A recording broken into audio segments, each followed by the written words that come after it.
As soon as this cow walked in the chute and I picked this foot up, I knew I had my hands full. The problem? Well, it started right down here. Welcome back to Nate the Hoof Guy.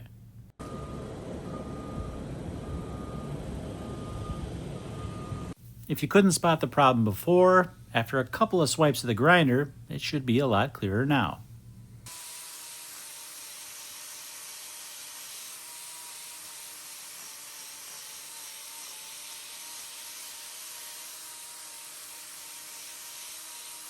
If you're wondering what those white lines are on the other claw, that's just some marks from when I was cleaning the debris away with my knife. Typically, you wouldn't remove hoof horn near the axial wall, but because of the corkscrew rotation in this claw, we had to take a little bit of that away just to bring that wall back to its normal state.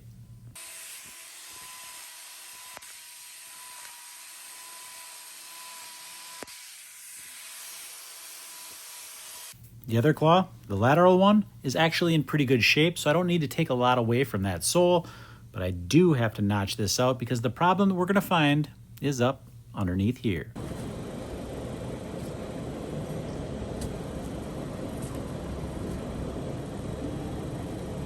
If you were wondering if that little mark actually hit a problem, I think that can confirm it definitely does.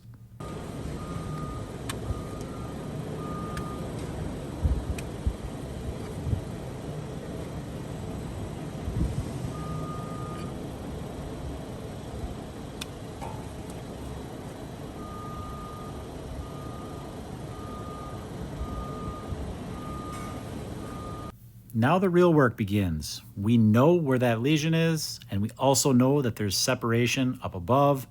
And yes, that's right. The two are connected, so we need to remove this loose horn all the way from here, all the way up to the top.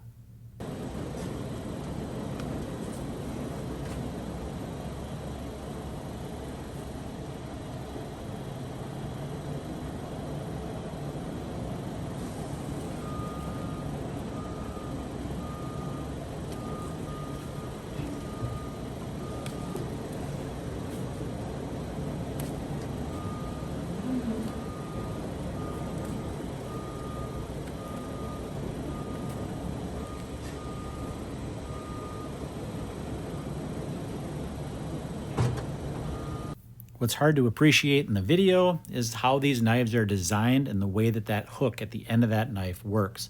I'm able to hook that loose hoof horn and pull it away as I make those cuts, which makes it that much safer. I don't have to really worry about getting into any of the corium underneath because as I make that cut, I'm lifting that hoof horn away and making that cut safely.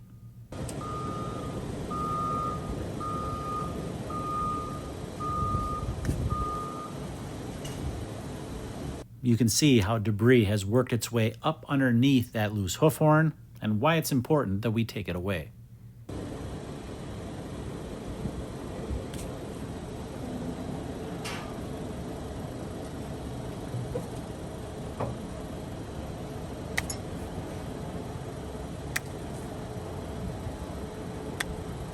What you can appreciate with this video is how much more difficult it is to work your way through that hoof horn, that wall horn, versus that solar horn. It's much harder, and you can see that as I'm making these cuts. When I go through that solar horn, that knife kind of zips right through there like it's going through a knife through hot knife through butter, rather. And where you get into that wall horn, and it's much firmer, much more dense, and much harder to cut through.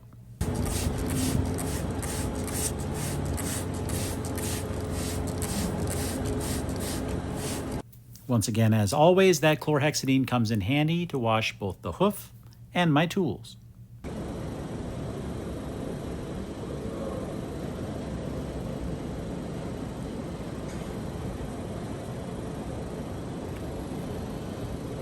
One of the more difficult areas to reach in any hoof trim is this area in the interdigital space in between these two claws. This hoof horn is also loose here, so we need to get it away. However, there's just not a lot of room to work in there, so you got to kind of contort yourself, get that knife maneuvered in just the right spots so we can remove that hoof horn as well safely.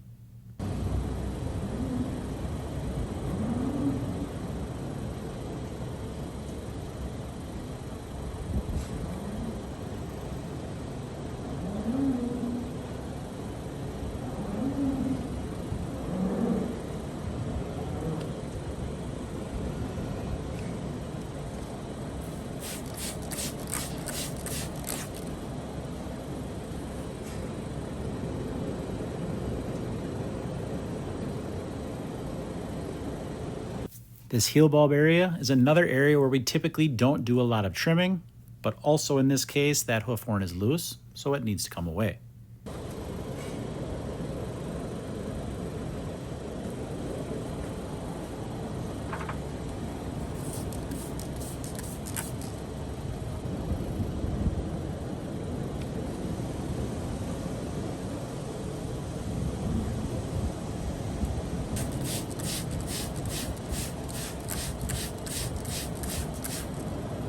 As we move in for a little bit different view, we can see right here is the initial lesion. That's what caused this hoof horn to separate in the first place.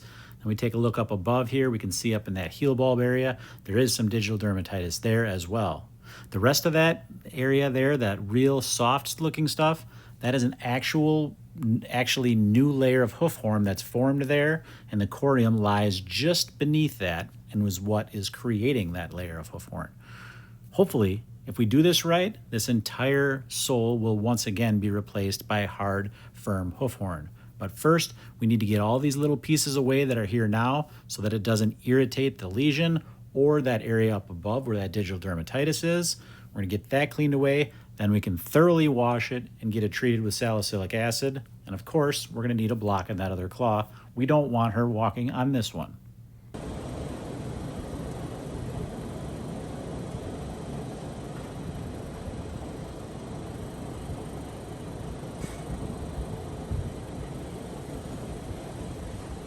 Now, most of the time, I'm gonna get that block in place before I wrap this foot up. However, in this case, I've got this claw nice and clean right now and trimmed up, so I'm gonna get that wrapped before I prep this other claw.